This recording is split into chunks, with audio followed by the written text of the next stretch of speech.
democracy is not just about, casting your vote once every 3, 4, or 5 years. Um, if it is not about casting your vote, it's not just about that, then what is it? And I've been thinking about this a lot in the last few days. As I've been filled with images in my head of people making their choices felt, voices heard in different situations. Voting during elections is one of the most common exercises that we can identify readily in the process. But beyond that, there are other instances where the individual makes their presence felt through various acts, as Yoka was saying. Something as simple as putting my hand up in a larger group and saying something that is on my mind, voicing an opinion that is different from the popular idea, letting others know when I am in a difficult situation, asking for help, holding another accountable to a commitment made, participating in creating a collective set of rules for communal life, etc., are a few images that came to me. Each of these examples are significant because it makes the person seen and heard. In that moment, as I get ready to become visible through these various acts, I am exercising a right that is mine and mine alone. It is this spirit of democracy that I want to deconstruct today. Once deconstructed, I would also like us to build it up again with a very clear connection to what education's role is in the creation of a democratic spirit. And we will hear more on the role of education from Kuhn's presentation as well. Whatever the deconstruction looks like in its final analysis, I wonder if we can agree on the basic premise that democracy offers 2 or 3 elements crucial to society: the idea of participation, of inclusion at its core, and of the notion of a common set of rules that apply to us. And some of these essential elements are what make democracy valuable, so that there can be a common playing field that allows us to and participate in a game that we have decided to play by certain rules and follow principles that allow us to express our potential and for that potential to support the forming of a better society. By that, I suppose I mean that we should be able to enable wider and wider sections of society to achieve outcomes that are currently unavailable to some of us. What is education then? When we think of it as aid to life, this can be interpreted in as many ways as there are different frameworks and definitions for life.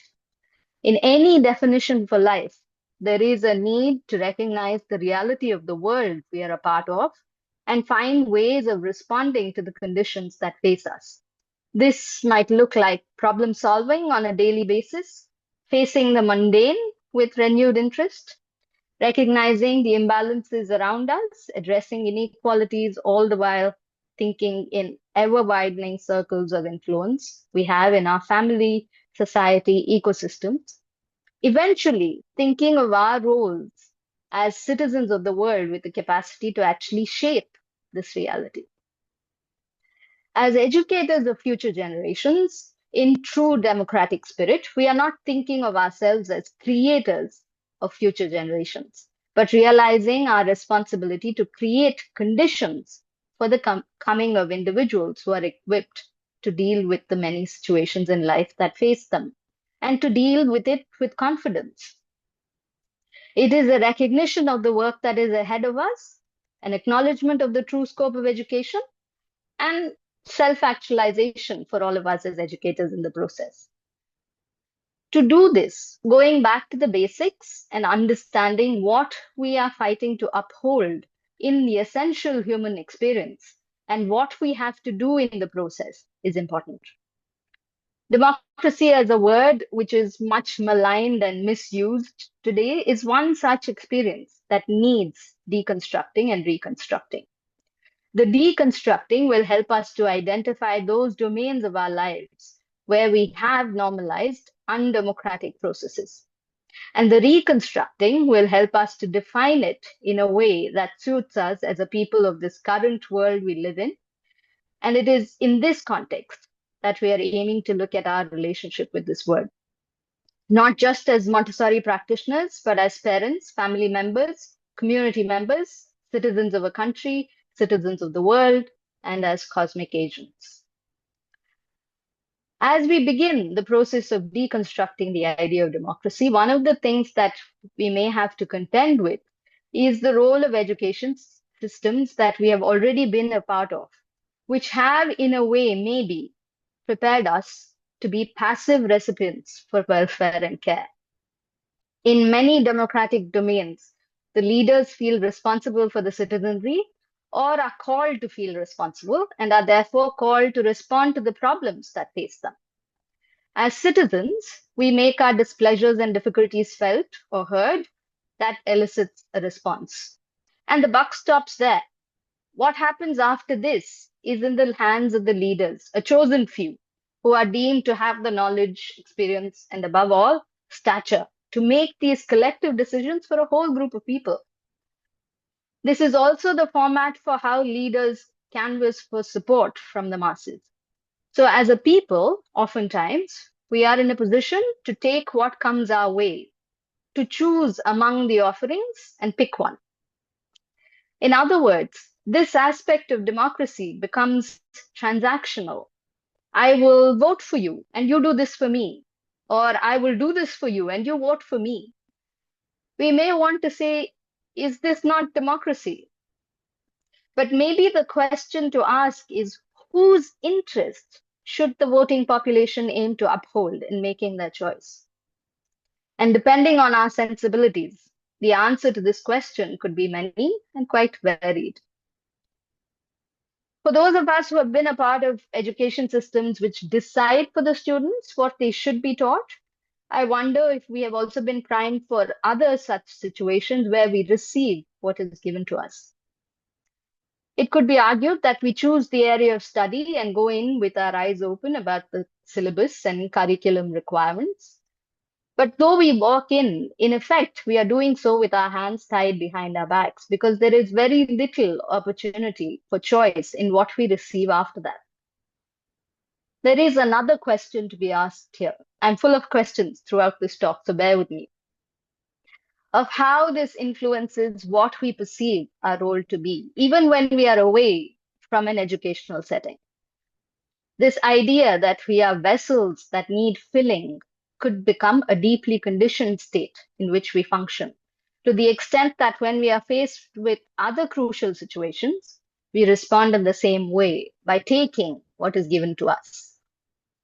Me talking at you today also probably needs a question of where this falls on the democracy meter. As Montessorians, we spend a lot of time thinking about the principles for setting up environments where children experience freedom. But I also often wonder this. Are we able to recognize systems when it's only partially inclusive or democratic? This seems like a bigger danger because we could be lulled into a state of comfort and complacency, believing that what we are experiencing or providing an experience of is democratic because we do things differently. And there may be a few things that we do which are more inclusive in nature, but we will truly be able to evaluate a system only when we identify a complete cycle of a democratic process. Here is where we begin to reconstruct the idea of democracy. Next slide, please. When I was reading up for this topic, I came across these words which were discussed in various sources. It goes without saying that this is not a definitive list, but as I thought about these words further, one thing stood out for me. These words are connected to each other, and we could draw connecting lines through them, except that the network of lines will look different for each of us, depending on our relationship with each of these words, our prior experiences, and our vision for our future. So, as we mull on the elements of a democratic process, these words could become anchors to further spur our thoughts on the matter. In this redefinition or reassessment of democracy, what we want for everyone who is a part of it is to have democratic experiences, which is not just a romantic aspiration, but a lived reality. To make it so, where every individual feels the power that comes from being the master of themselves and their world, this process has to begin with what happens from the moment there is an individual. This is not new for us. What I am highlighting in this conversation, though, are a few signposts that could be identified in the experiences of an individual that lead to the coming of a democratic self or being, so that we can assess whether the experiences we provide in our various domains are nurturing for the coming of a democratic being. Next slide, please. Labor or work, which is the right and drive of every individual, is the first experience where a democratic process begins. We understand this from a Montessori perspective very well. Children and work and their relationship with work could fuel an entire conference full of deliberations and discussions.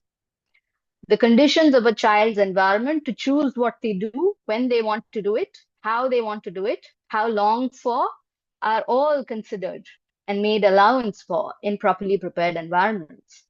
We definitely understand this. And we also understand how this work, effort, or labor contributes to the growing identity of the child. Now, cut to an adult who works and makes a living but does not have a choice in what they do. The compulsions of a person's life conditions that force them into working in ways that are not of their own choosing is a violation of the dignity that is rightfully the individual's. Not just when we are forced to work because of economic compulsions, but any form of discrimination which denies a person a vocation of their choosing based on caste, class, color, sexuality, gender, any kind of pigeonholing, takes away from the dignity of the individual. The caste system in India is one such example, but we will find similar situations in our various contexts where a person's job is not just their vocation, but also their identity, or vice versa, where it results in excluding them from other decisions and opportunities. With this categorization, oftentimes we also assign a social value to the person themselves. We think, stay in your lane, do not interfere where you do not have to. You don't have a say here. But it is a situation that requires questioning of the conditioning that has led us there. When a whole group of people cannot break away from a social identity that is allocated to them because of the work they do or the group of people they belong to, whatever this may be, this is where the break from the democratic self occurs. Because this also means that their participation in decision making is taken away. Whenever an individual loses the agency in choosing their labor, they are pulled away from their humanity. This kind of pigeonholing also has other implications, where we feel only certain people can do the important jobs or make important decisions, even when it concerns others. Or that governance is a job for politicians, and therefore I need to have nothing to do with it. It is at this stage that democracy becomes a word that comes into focus whenever elections come around and fades into the background soon after, leaving people to carry on with their work, whether it is of their choosing or not. It is important to understand this because it has implications for how our own relationship with labor influences what we pass on to the children we come in contact with. For those of us who have been participants in various training courses offered in the Montessori world, we've had a taste of this experience that is equal in all respects. For instance, for the duration of our time on the course, we as trainees are engaged in all manner of work. But in countries like India, and I'm sure many others, where Montessori education is still in the realm of an alternative education system, the schools still do cater to a section of society that is skewed towards the privileged. And as much as we may want to, these practices of equality of labor do not translate as experiences for children. Why does this happen? Is it so that we may retain the children and so we cater to demands from parents? Do we teachers think that our time on the course when we did it was a temporary glitch and now it's time to come back to normality? Presentations and academic work somehow become more important than, say, sweeping, mopping, or other daily life work? How do we bring about an environment of participatory democracy for everyone who is a part of an ecosystem? How do we make sure that we include more people and more groups of people in this framework? This is a situation that needs examination so that we make a change and also stop ourselves from inadvertently perpetuating undemocratic processes. Slide, please. Dialogue, another signpost of a democratic process experience, is the way by which we communicate our perspectives of the world to others around us. Our recognition of reality, our perspective, our experience, our inner self is revealed through this space and dialogue. When this space is deprived or taken away from people, their experiences and perspectives of the world ignored, this again becomes a situation in which the individual becomes invisible. So the first step is to be aware of the inequalities of voices that are heard. The next step is to make the space equitable by redressing the imbalance in voices. Paulo Freire, in The Pedagogy of the Oppressed, goes on to say that this process cannot be initiated in a hostile environment, but one where the underlying sentiment for the coming together in dialogue is love. Love for the world and therefore love for the other. And in this love, there is space for me to recognize the fact that the other's reality, perspectives, and experiences are their own. I recognize that they may be very different from mine, but that is no reason to negate the experience, or worse still, negate the other person because of it. No one feels the need in this situation to be louder or talk more or be agreed with more.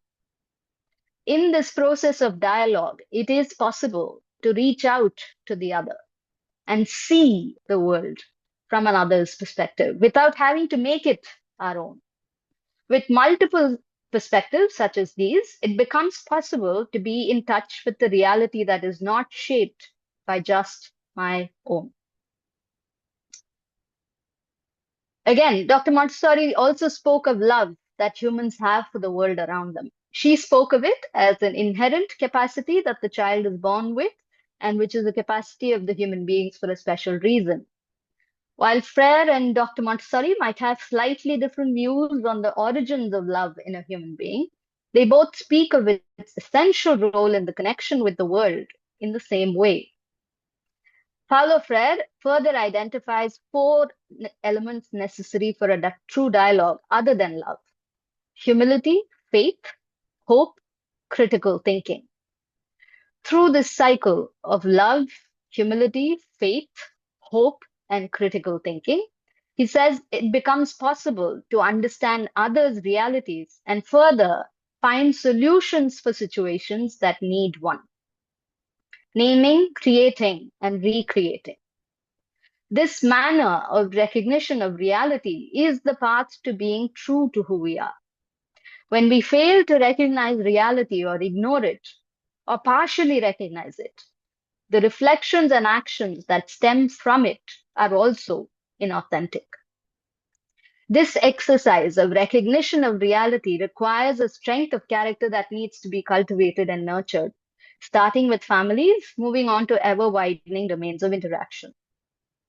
As we go through repeated cycles of this, we find that we have actually moved the needle. But this is done with a true understanding and respect for others, and not one which is based only on my own worldview. So while the experiences and the recognition of reality might be a personal exercise, the process of dialogue brings it into the social realm and makes the solutions for the problems that face the world a collective action. Slide, please. Trusteeship or stewardship is the final experience.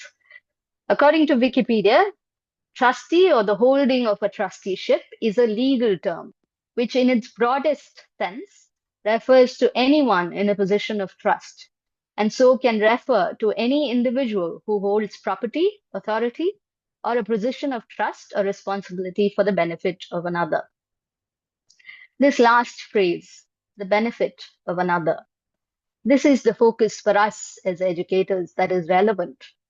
Education must create conditions where its participants are constantly evaluating their actions and responsibility to serve the other. If I am in a position of power, of initiative, of influence, even of individual action, how do I reconcile it with the needs of the group around me? To think of every act as an act of trusteeship might be a stretch. But in today's times, there is a need to make more of our actions acts of trusteeship. Education must help its participants to recognize that we are, in effect, trustees of the world for the generations to come. What we do now matters for the world that future generations will inherit. For instance, with the climate crisis reaching a point that feels too big to manage for us as a people now, we might be tempted or we may not be at fault if we feel a bit overwhelmed. Despite any sense of despair that we may be feeling, what we do have to create is educational frameworks that help its students to feel ownership for the world around them without feeling hopelessness or the need to place blame. In this, what we are doing as adults and educators of today is that we are acknowledging the fact that the world of tomorrow will look different, different from what it looks like today, of course, but also different to what we think it will look like.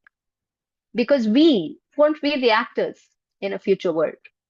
Those solutions won't be our solutions.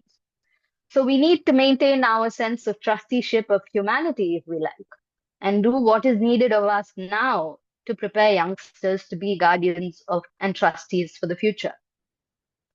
Slide, please. Creation of a democratic self is facilitated and nurtured by these repeated experiences in the family, school, university, and professional lives, which lead to how we participate in other democratic processes, including a political democracy. When it happens, when the individual has been immersed in core democratic principles in the various domains, they can adapt and thrive in a dynamic environment and create value in a society respectful of individuals, groups, and the synthesis that is the nation, the world, and even the universe. It is an integration of the individual with their world that comes from knowledge and awareness of true conditions of the world around me.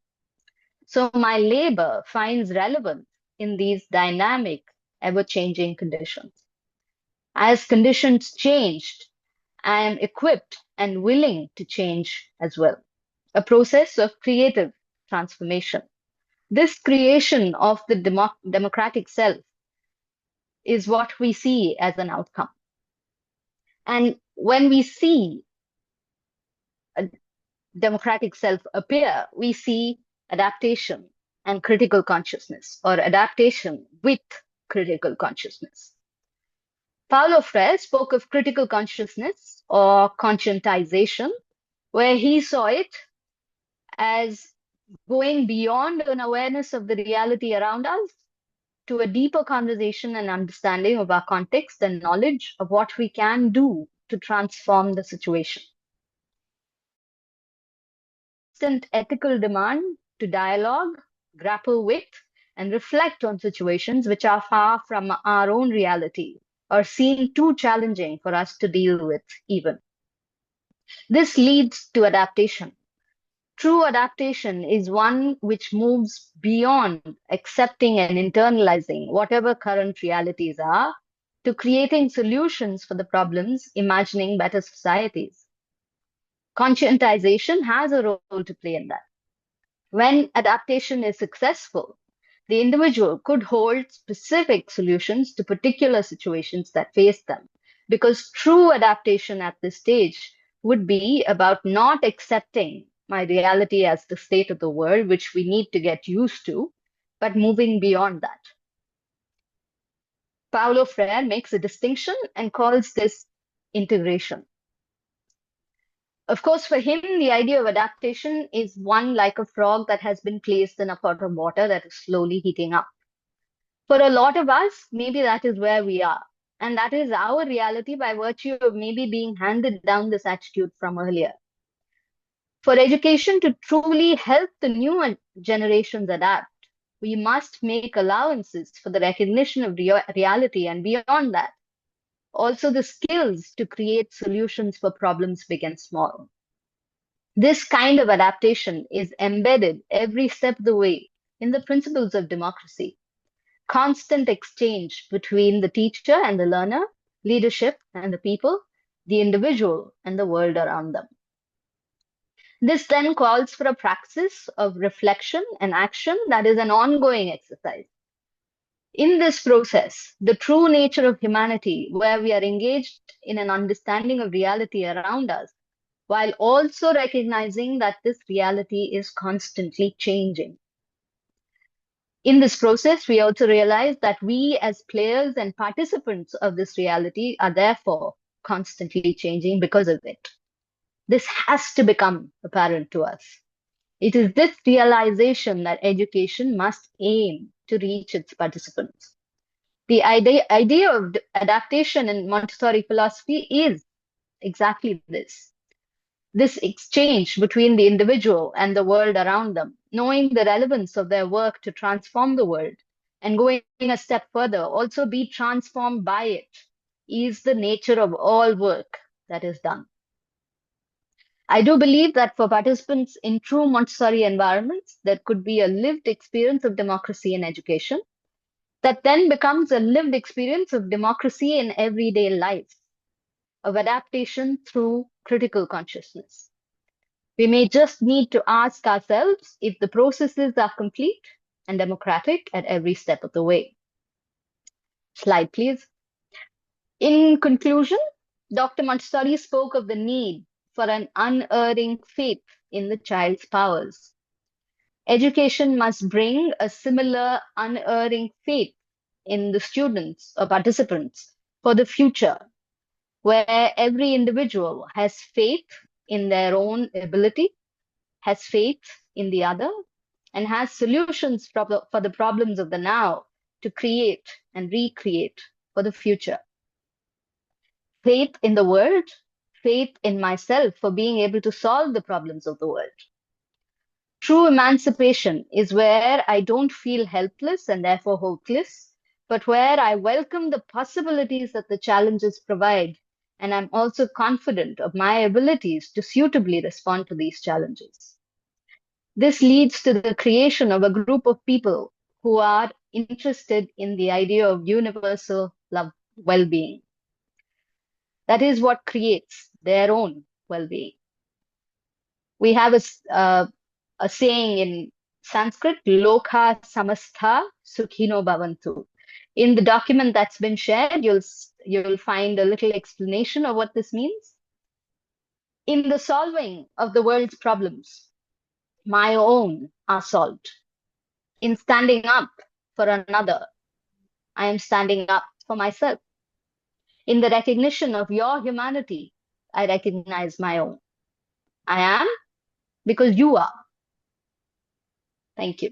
Thank you so much, Pavitra. And please, apart from thanking Pavitra, think of questions you'd like to ask her, which Rana will moderate at the end of the presentations. We'll have a brief 15-minute Q&A.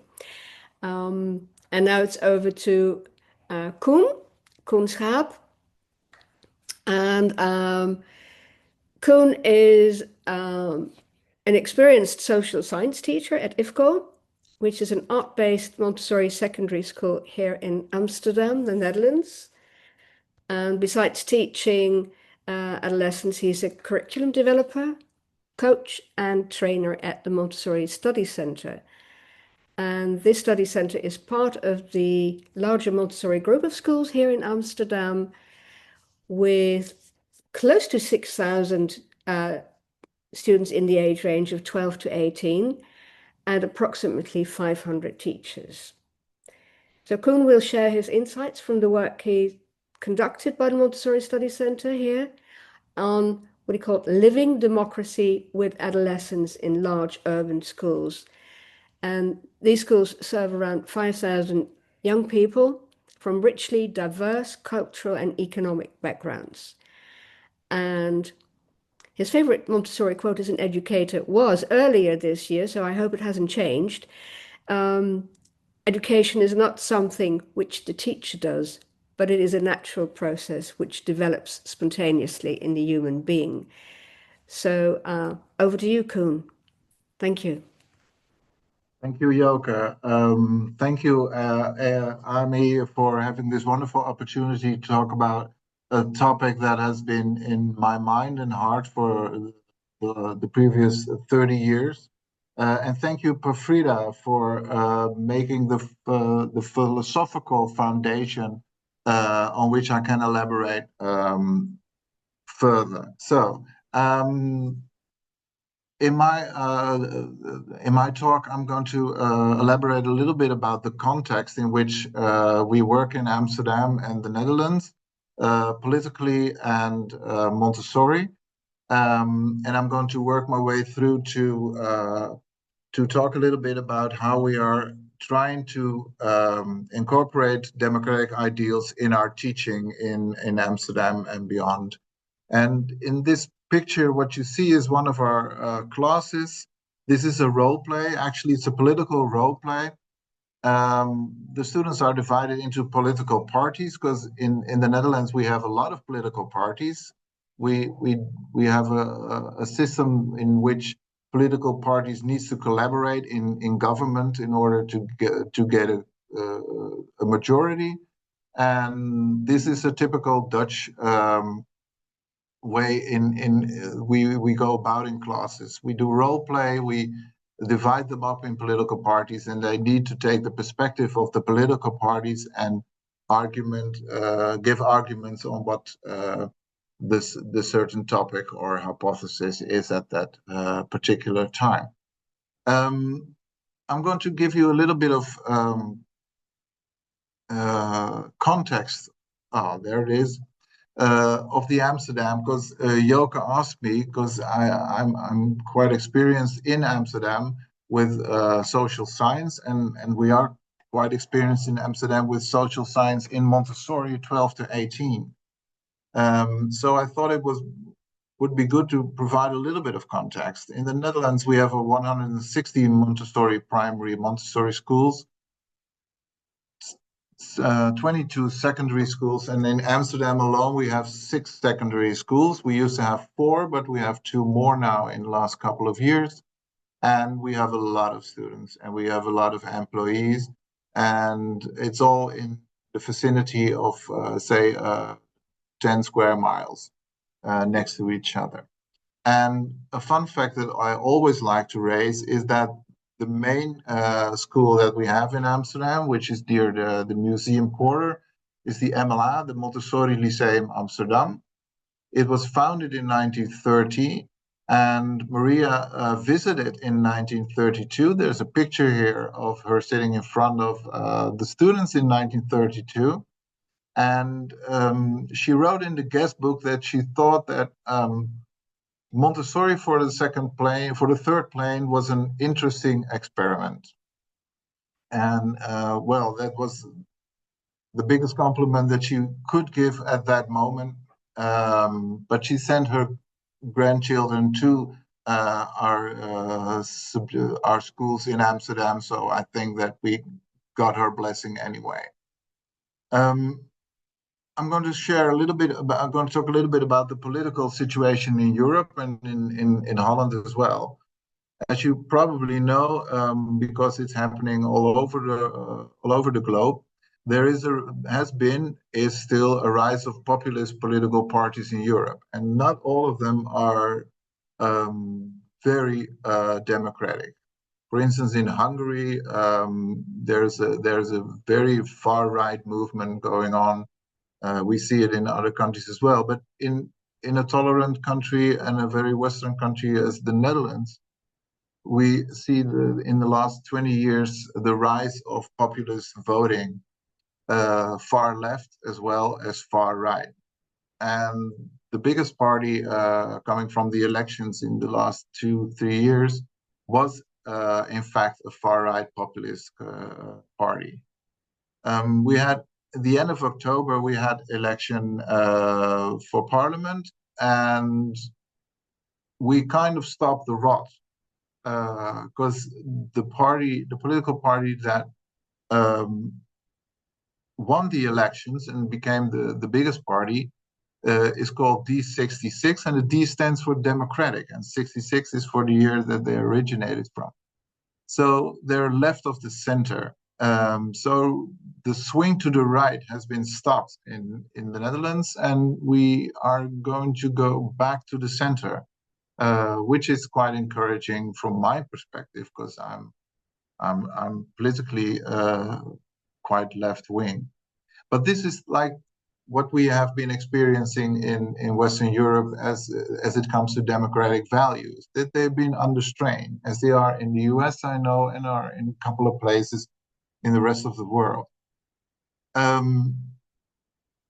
Our government in 2016, where the right political parties weren't part of it, they saw this as a menace, and they decided that we should have a law that provides for education for democratic citizenship in Dutch schools.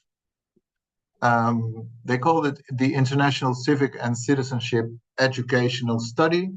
That resulted in citizenship education in the Netherlands as mandatory for all schools in primary and secondary education, as it is in most European countries, because we're part of the European Union.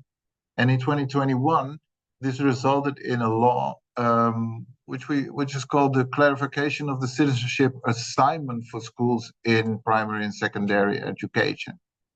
So, as in most Western countries, teaching democratic values is mandatory by law. But the fact that we have a new law coming made a lot of people think, well, what do we expect from democratic values? What are the democratic values? This resulted in that schools are required to promote active citizenship and social cohesion in a goal-oriented and coherent manner. And as you see, I highlighted the three main focuses because they are probably directly originating from Education and Peace from Mario Montessori. It's a one-on-one comparison. It's teaching respect for and knowledge of democracy and the rule of law, developing social and societal competencies, and imparting knowledge about and respect for differences. These were all under strain for the last 20 years, 25 years in the Netherlands, but our government really provided a law that enables the educators to actively teach democratic citizenship. It would have been best if that wasn't necessary, but sadly it was. And they said that schools should encourage a culture that is in line with these values. Our government is also visiting schools in order to see if we are aligned with the new law, if we are educating democracy. And if schools are not, then they get assigned to do it and do it get a policy for 1 or 2, 3 years. And if they don't execute the new law, then the schools could be closed in, well, the worst case scenario. So this is a little bit about the context of the new law, of the number of students, the context of Amsterdam and Montessori. You see here in the new law, we divided it in values, attitudes, skills, and let me see. Knowledge and critical understanding, which Parfrida was talking about as well. And These competencies stem from, in my perspective, but correct me if I'm wrong later on, a Western individualistic moral philosophy. That is more or less what Maria Montessori advocates. If a person is autonomous and behaves morally just, society as a whole will benefit. If we invest in young people and make them part of the democratic process and learn them how democracy is working, then society as a whole will benefit if they become individualistic and autonomous and morally just people. Or as Montessori said herself, if we wish to make the effort of unifying human society, we must acknowledge the individual and consider the human being as such from birth. That made me wonder, the new law being in effect, how do we teach these values, attitudes, skills, knowledge, and understanding to adolescents from various backgrounds? Because in Amsterdam, we have 6 Montessori schools. The school that I'm working on is predominantly white, with highly educated parents. But I've also worked in schools which are predominantly diverse, plural, and with a lot of children with migration backgrounds. Some of them lived in Syria or Ukraine and are refugees, and they came to Amsterdam and attended our schools. So there's a lot of different cultural backgrounds that we have to work with, and that we need to educate democratic values. So when Joke asked me if you could elaborate a little bit of how we proceed with the education in the third plane, it made me wonder, so how do we teach these values? And the rest of the talk, I'm going to elaborate a little bit on that, because it's going to be a little bit more practical than the wonderful talk that Parfrida has given. But maybe that's a nice addition. I was thinking first, if we teach democratic values, what comes first? And that made me wonder. 10 years ago, I read a wonderful book, which is called Educating for Democracy. It's about a lot of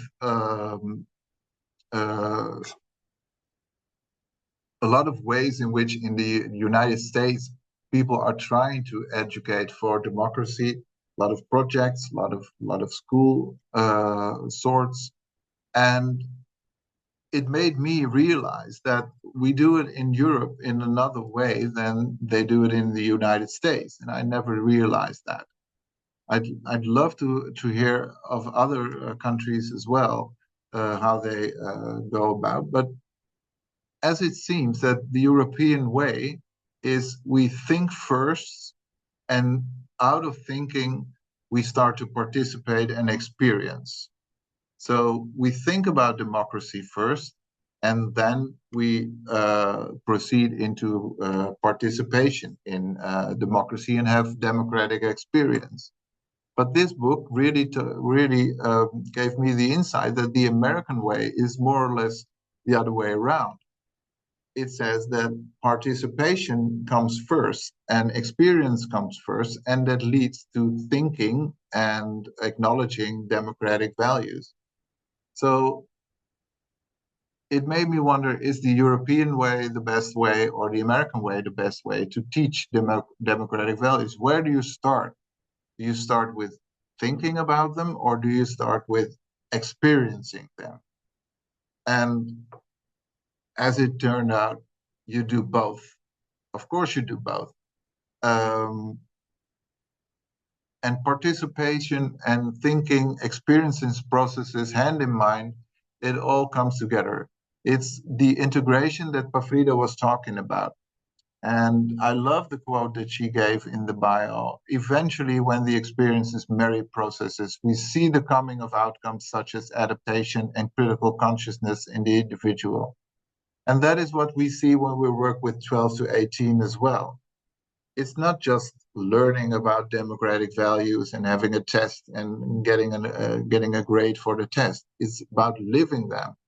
And it's like Montessori said herself, it's obvious that man is born to work both with his hand and with his mind. This makes the creator unique. And his hands and his mind do most of the work, together in functional unity.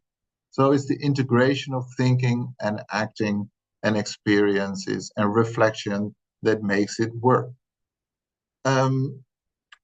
Which made me wonder, how do we try to integrate this thinking and acting? And I don't have the solution myself, but I spoke to a lot of my colleagues in the Montessori schools in Amsterdam, and I asked them the question the last couple of years. And there were some similarities in how we go about to integrate thinking and acting in democratic values. And I'd like to address some of them, the more important ones, in my opinion. The first is we don't just teach democratic values, we try to be democratic. We know that students, children, they listen to what we say, but they watch what we're doing. And if what we're saying isn't consistent in what we're doing, they believe the things we're doing and not what we're saying.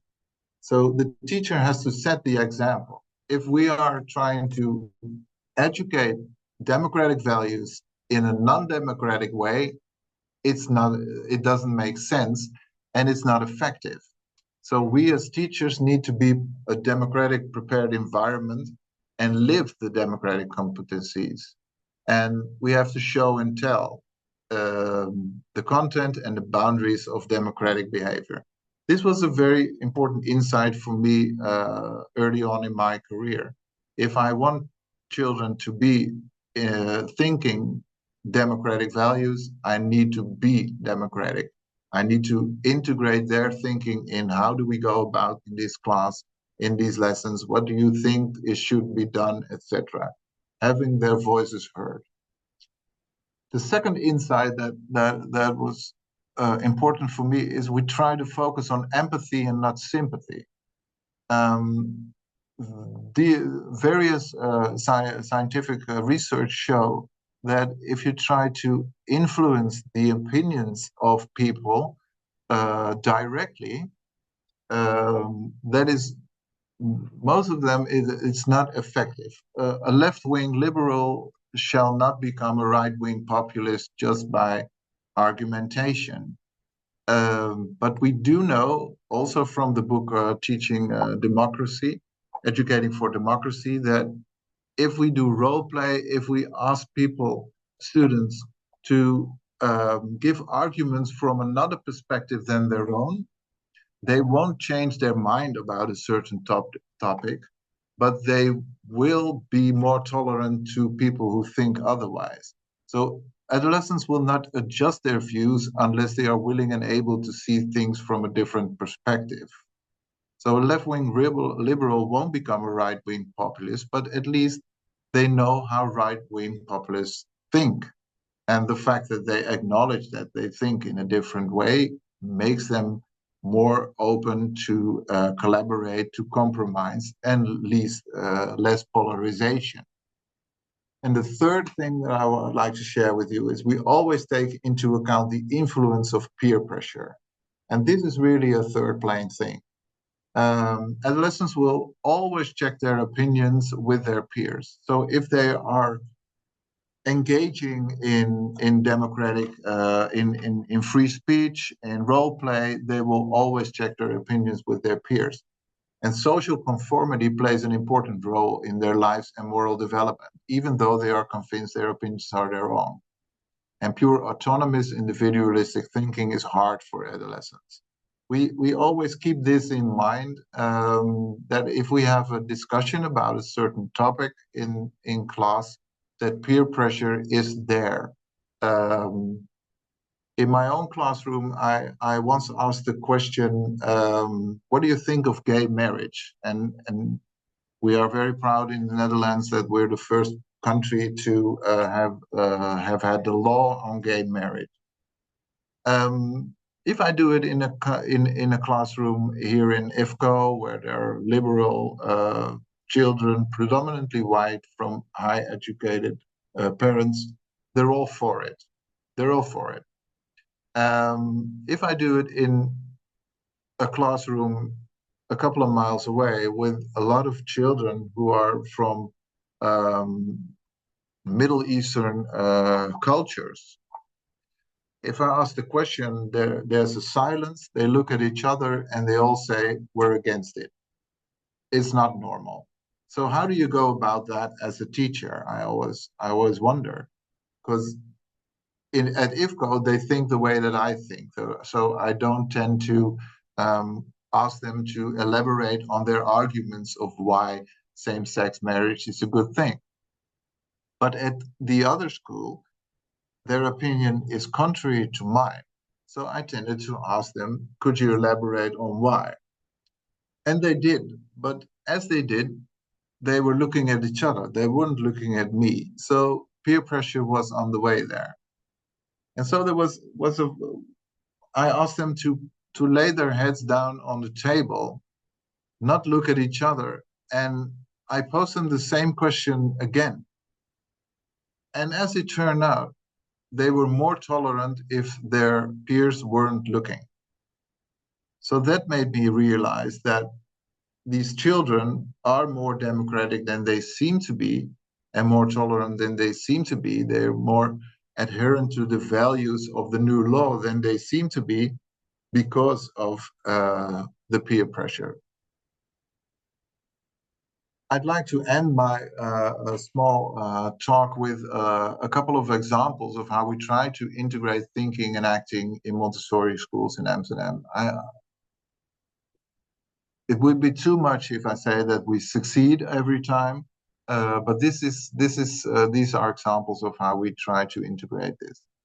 Role play, as I was saying, as you saw on the first slide, deep democracy, which is very up and coming in the Netherlands, and I think in Western Europe. It's the wisdom of the minority. It's how do you go about with people trying to sabotage discussions, trying to sabotage making decisions. Debating, of course, but only when you get the students to promote an opinion they oppose in real life. If we encounter into debating and get the students to promote their own opinion, then there's no real role play going on. There's no perspective changing going on. There's no empathy going on. Enticing discussion is sometimes playing the devil's advocate, which I have to do in both schools, as I was telling you about. Asking questions, not giving answers, that's a difficult one, because we as teachers, we love to give answers. But the thing is, every time we give answers, we are probably at risk that the thinking stops. So we try to ask as many questions and not giving answers. Blind anonymous voting, I was sharing that with you just a moment ago, and collaborative, interdependent, and real-life assignments. This is hard in the Netherlands because we have a law that we need to keep children indoors for a certain amount of hours, but we're working on that. We can't send them to the country, as Maria told us to, because we don't have that much of a country, and but we have a lot of urban environment. So we try to integrate collaborative, interdependent real-life assignments in an urban environment. That for teachers, that means that if you do that, you really need to guard boundaries. There needs to be it needs to be a safe space in order for people to share their opinions. You need to add knowledge, because a lot of arguments are for argument's sake and are based on too few facts. So we need to add knowledge in order to increase the level of argumentation, the level of empathy, and we need to demand reflection.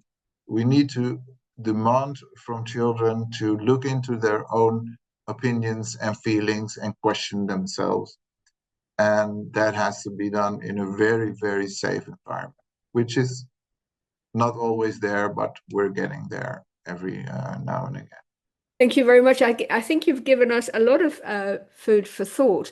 So, we thank everybody who left questions in the chat. And Ren will now take over as moderator for the question and answer section. But before I go, and before I forget, of course, we will be thanking Koen and Pavitra again and again, but also mark the 6th of January in your diaries, in your schedules, because that will be the first AMITE talk of 2026, where we'll be hearing from Anne Kelly and Julia Ballesteros on MDDA, Montessori dementia, disability.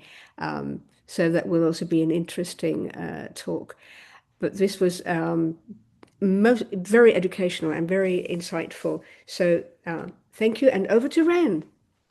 Thank you, Yoke, and thank you, Koen and Pavitra, for the wonderful presentations. We were thinking we could start the Q&A session with an opportunity for the presenters to ask each other questions. So, Koen, is there anything you would like to clarify or ask or have the opinion of Pavitra? Well, I would like to ask Pavitra the following question. You talk about emerging democratic critical consciousness in children. In what form do you see that emerging in 6 to 12-year-olds? Because I know with adolescents what it looks like if their democratic critical consciousness emerges, but I don't know what it looks like in 6 to 12-year-olds. Thank you, Koen. And I see that there are lots of 6 to 12 educators and trainers here, so I'm not going to step on any toes there. My area of expertise is the 3 to 6, so I'll look at the 3 to 6 and maybe try to talk about where we might see it in a 6 to 12 child. But and the idea of critical consciousness is quite complex. It's not something that's simple, but I see that there are emerging signs or emerging milestones that you can see even as young as a 3 to 6 child, where they see something happening around them and they stop, that they don't walk past it. If it might be something as simple as a spill on the floor, and a child who doesn't walk past that, there is a seed that is sown for them there to actually think about what is going on around me, which is not just about my own needs and my own life, but where I'm looking beyond that, where I'm looking outside of myself. When children try to resolve conflicts in their own way, where they might say, no, for a 3 to 6 child, it might be one where they say, just say sorry, because that's what they have probably seen. But the fact that they walk into a situation like that, thinking that they have a role to play in that, to me is a sign that there is something at work there that can actually lead to something later if they're supported. And I think the critical aspect in all of this is the environment, as we always know, because it's very easy to stamp out the spirit. And the minute that we say to children, don't worry about the other, you just take care of your own work, I think we are slowly starting to stamp it out. And definitely with the elementary child, we see this so much in how they organize themselves in groups, and how as they grow older, they'll start to speak up for another child who is probably not as experienced as them. We see that in environments, in Montessori environments a lot, but I also see this in the way that children play. even in home environments, where you have a group of 6 to 12-year-olds and there will be lots of discussion and lots of dialogue. That is a pathway into becoming aware of what is it that I need to do. And if anybody has anything to add to that, please, feel free to do that. But this for me is like a little sign of this democratic being starting to make themselves shown, in the process. Yeah. Thank you. Thank you, Pavitra. Do you have a question for Koen? I do actually, and I have a comment and a question. In all the methodologies that you listed at the end, I saw your thing on debate, and it reminded me of an activity that we used to take part in when I was in school a long time ago, and it was called Block and Tackle. We would be given a topic which we would have to defend and speak against. So there would be somebody with a timer or with a bell who would say block, which would mean that I would have to speak against it. And then after a while, they'll ring the bell again and say tackle. And so I would have to now switch my perspective, talk about it in a different way. And it really made us think about things from different perspectives and different viewpoints. So it reminded me of that. So thank you for that. My question was, and I think you and I discussed this a little bit before we started the talk as well.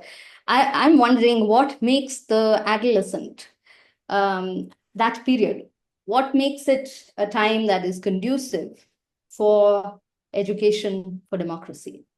Why do you think that is so? In my experience and what I know from scientific research is that the third plane, the adolescent period, their minds start to make connections, and they tend to start to think more abstract, and they start to think more in their position in the world as a whole. And so we experience that when they're 12 or 13, their democratic thinking is confined to their classroom, confined to their family, the small groups we call them. And as they turn like 15, 16, you see them developing into a citizen of the country, of the city, of the world, of the bigger anonymous surroundings. And that is when they start to, and that is what I believe Montessori has observed. Then they start to get into the justice paradigm. They start to think of things that are happening as just or unjust instead of beneficial for themselves or beneficial for the group. So they start to think, to transcend the laws and think, well, if the law isn't just, then maybe we should change the law, or we should not abide by the law. And that kind of thinking, which I love, I rarely see that in 12 to 13-year-olds. So I think Montessori was spot on when she observed the adolescents aiming for justice as a central thing in their focus. And the other thing is that, but I'm not too knowledgeable about the elementary school. The adolescents really want to talk about these things in an equal manner. They want to talk on an equal basis with the teacher. What is your opinion? What do you think about that?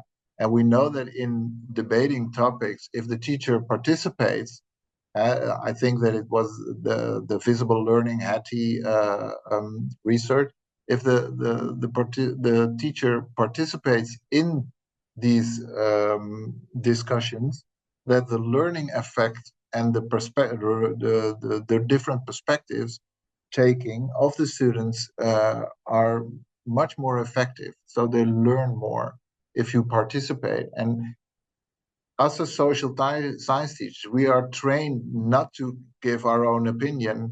And that is, if I may, Candice McKinnon, thank you for adding your question in the chat.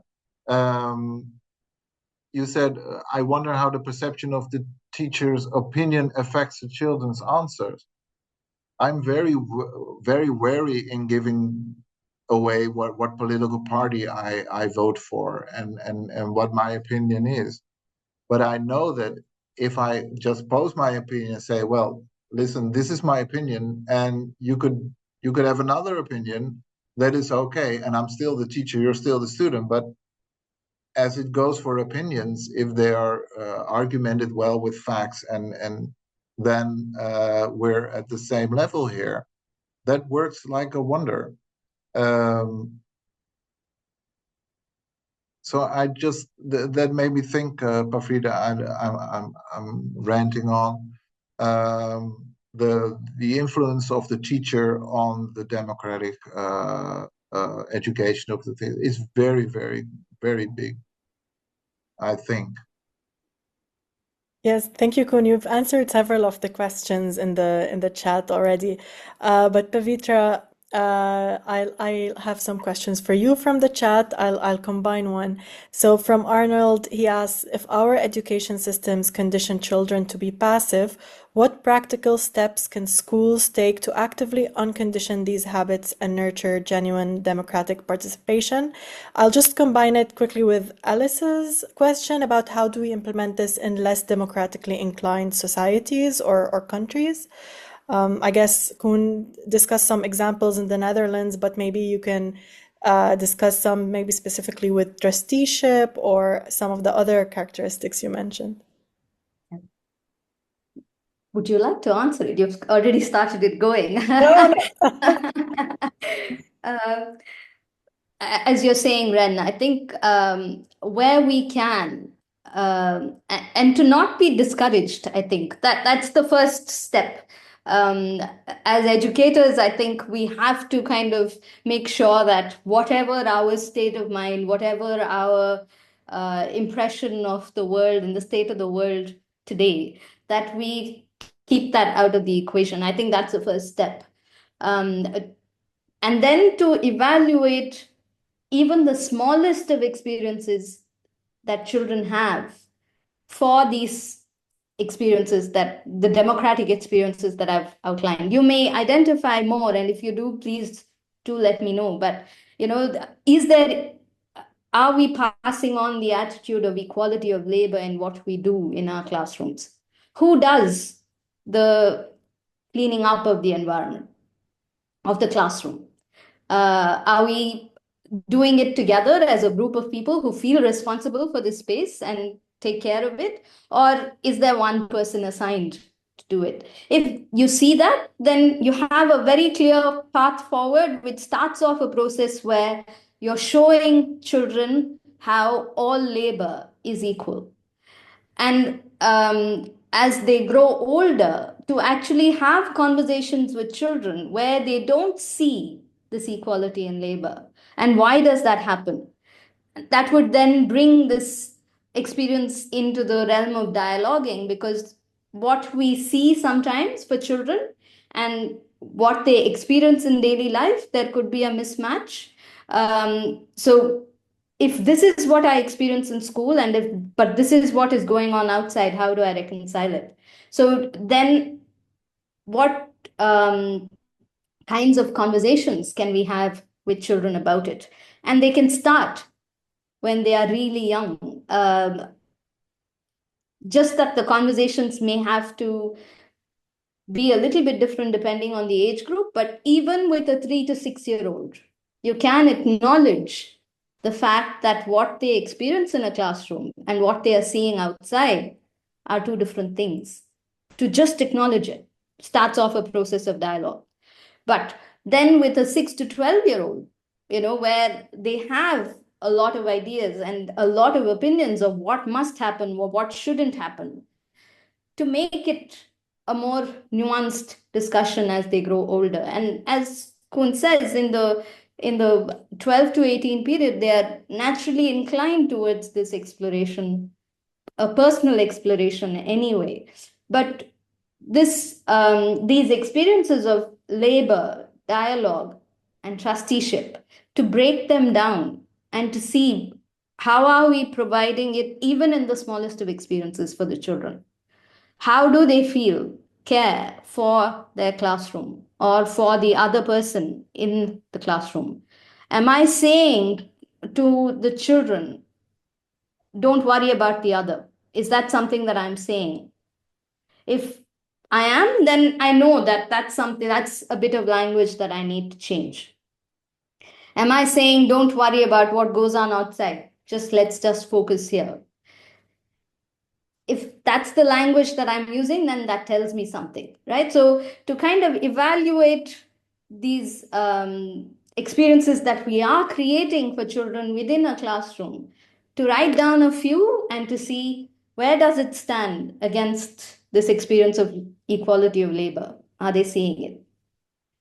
Is there a possibility for dialogue in this situation? Am I making use of it? Do they have the language for it?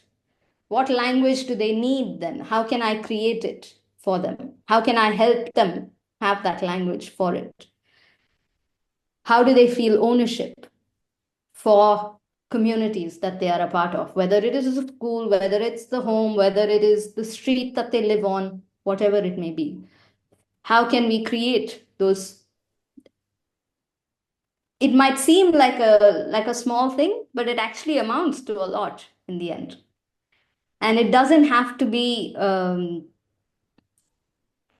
don't have to feel helpless, because there is a lot that you can do, even when you feel like the systems are not in place yet. And as they grow older, to actually give the children the possibility of questioning those systems and saying, why isn't it changing? Who do I need to go and ask questions about if this is what I see, which I see is not a good practice? Who is the local councillor? How can I raise a petition about cleanliness on my street? Who do I give it to? So to actually create those systems and to help children to see that could be a way that you begin. It's a long discussion, I think, but one that's worth exploring. Thank you. Yeah, thank you, Pavitra. I think one last question for both of you. There seems to be a common theme among the questions about the role of the educator or the teacher. Kun, I see you've been answering some. Francesca says, in my experience, it takes a little bit of time, even for the adult, to think about how to create a space for democracy where they have not experienced democracy themselves. And I think one question from the chat that may summarize it is, how do we reassess our own values around democracy and what we convey to the children we work with? I know, Kun, you've asked yourself this question just now. I did, and I have been for many years. We have to be self-reflective and know that we are part of the culture that we're in, and that we're and that we take with us when teaching our children. So for me, it was very insightful to teach at different schools with different children from different backgrounds. And there was a great question in my presentation. I said I talked about the difference in the way of approaching this theme in the United States and in Europe. And there was a question, what about the way of African thinking? I would love to hear more about that.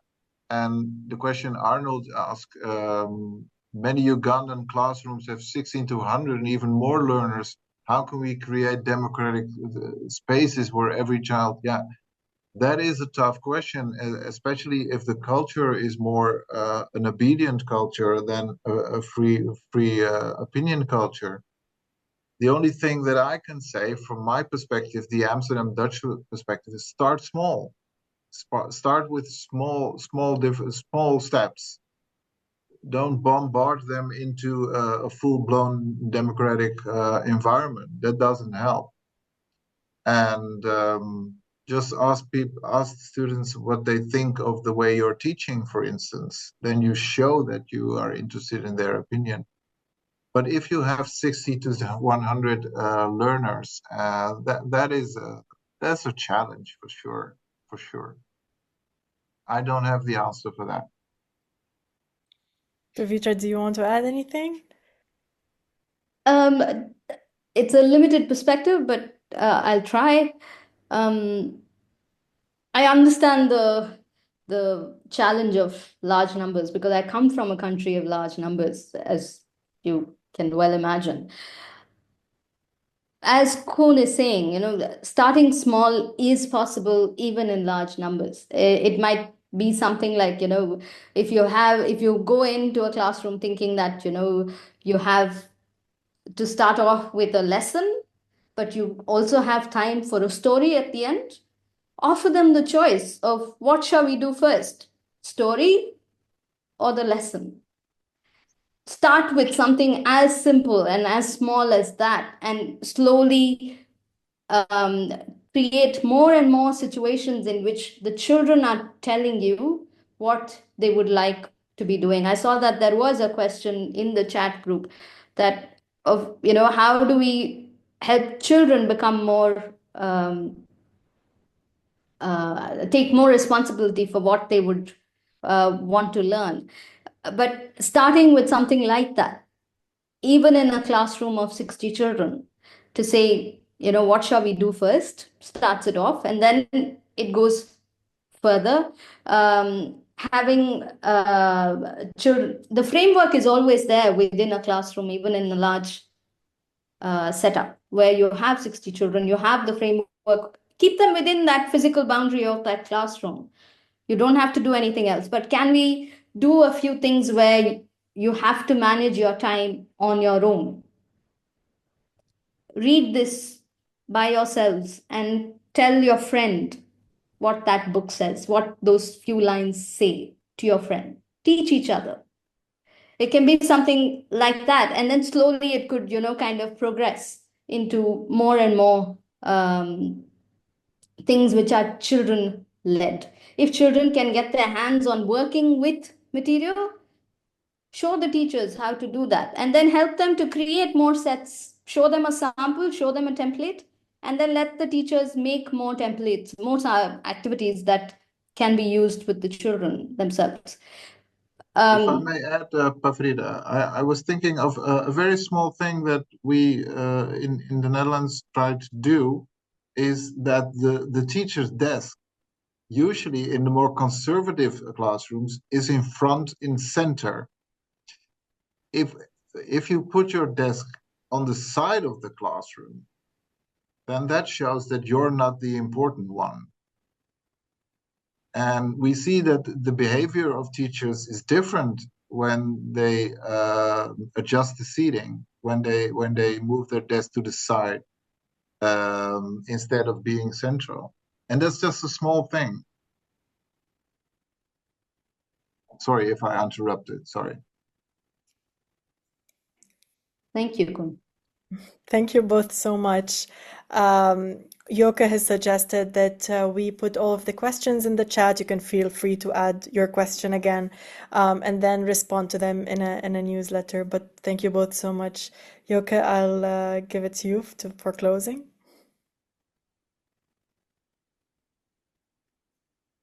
Okay.